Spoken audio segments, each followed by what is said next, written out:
Avez-vous déjà dit quelque chose à une femme, et tout en elle a basculé, comme si vous aviez actionné un interrupteur secret, et que soudain, vous n'étiez plus juste un homme, mais l'homme? Si vous n'avez jamais ressenti ce moment, ce que je vais partager pourrait bien changer votre façon d'évoluer dans le monde. Mettons les choses au clair. Ce n'est pas une absurdité de dragueur recyclé, tiré des archives poussiéreuses d'Internet. Pas de scénario ringard, pas de répliques bizarres. C'est autre chose. C'est humain, c'est honnête. C'est une question de connexion, pas de contrôle. Car voilà le truc, les femmes ressentent les mots différemment. Elles totales ne se contentent non pas de les entendre, elles les ressentent. Et longtemps, après que la phrase se soit estompée, elles se souviennent de ce qu'elle leur a fait ressentir. Alors, entrons dans le vif du sujet. Première phrase, tu ne ressembles à personne que j'ai jamais rencontré. Je sais. Ça sonne comme une carte de vœux ringarde, non? Mais écoutez, ce n'est pas la phrase en elle-même qui compte, c'est le timing, le ton, le moment. Laissez-moi vous brosser un tableau. J'ai rencontré cette fille dans une librairie, une vraie.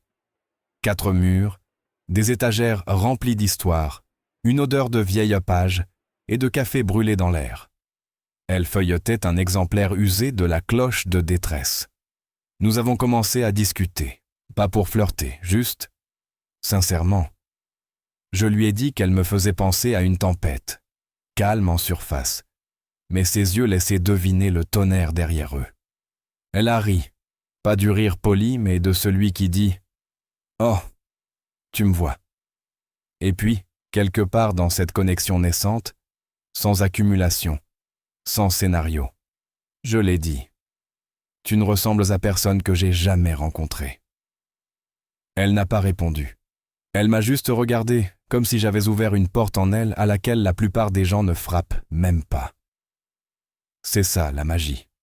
Pas dans la file d'attente, mais dans le courage qu'il faut pour le dire sincèrement. Ce n'est pas un compliment, c'est une déclaration. Je te vois, je n'ai pas peur de le dire. La plupart des hommes se trompent. Ils l'utilisent dans mon trop tôt, ou pire, sans le vouloir.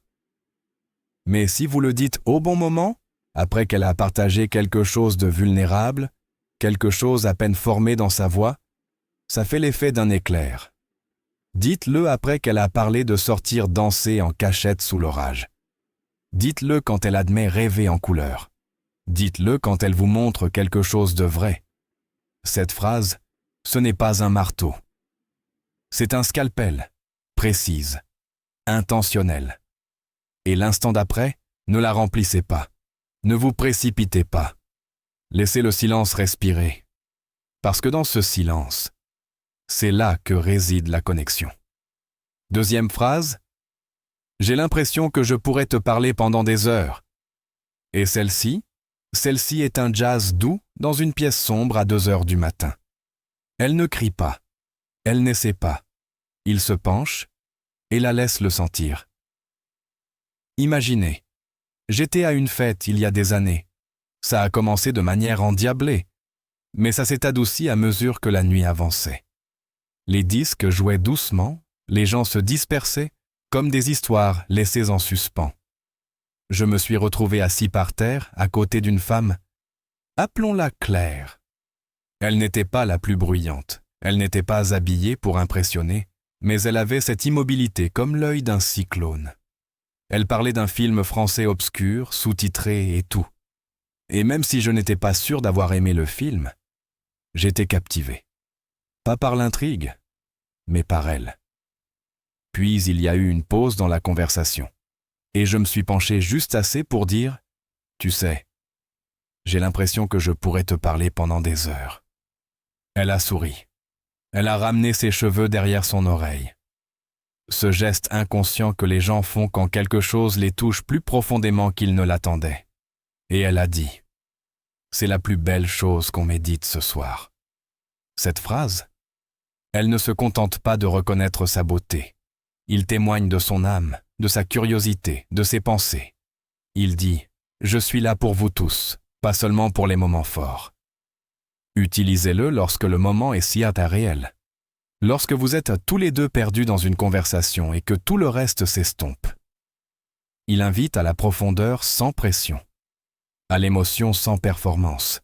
Il dit « Vous comptez non pas pour ce que vous montrez, mais pour ce que vous êtes. Mais n'en abusez pas. Ne le dites pas trop tôt. Ne le lancez pas pour combler un silence. Et surtout, ne le dites pas en faisant défiler votre téléphone. Regardez-la dans les yeux. Laissez-le atterrir. Parce que quand vous le dites avec présence, elle commence à se demander ce que ça ferait de s'endormir à côté de quelqu'un qui écoute vraiment. Quelqu'un qui fait que les mots sont comme chez lui. 3e phrase, tu me fais me sentir chanceux d'être là avec toi. Celle-là est sacrée.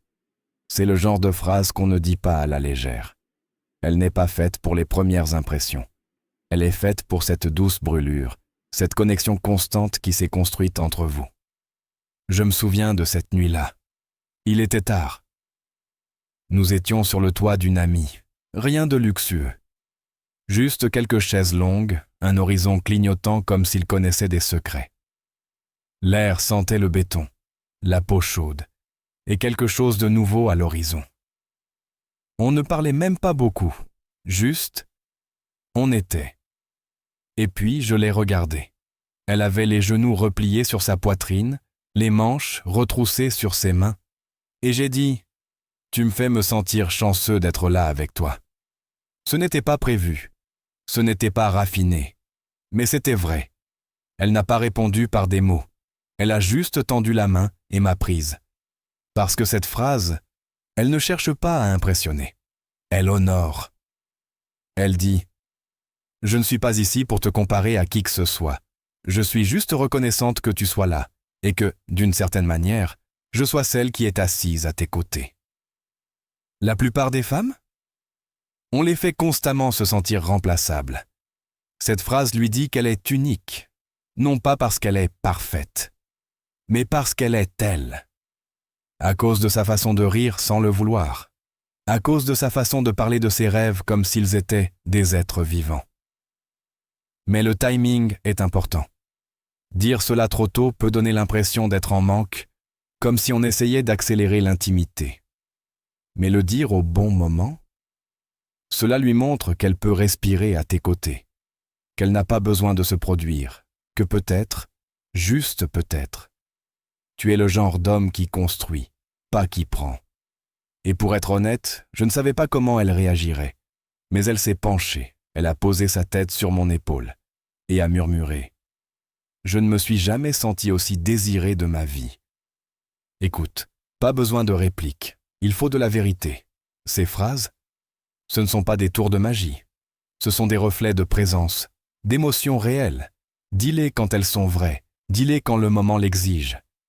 Parce que la différence entre l'homme qu'elle oublie et celui auquel elle pense encore quand la pièce se tait, c'est ce qu'il lui a fait ressentir quand il a choisi de parler. Et si tout cela a ému quelque chose en toi, laisse un commentaire. Raconte un souvenir.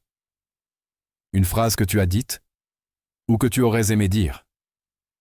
Et si tu veux plus de ce genre de conversation vraie et humaine, vous savez ce qu'il vous reste à faire. Restez avec nous. Continuons à grandir ensemble. À la prochaine, gardez les pieds sur terre, soyez bienveillants et parlez comme si cela comptait.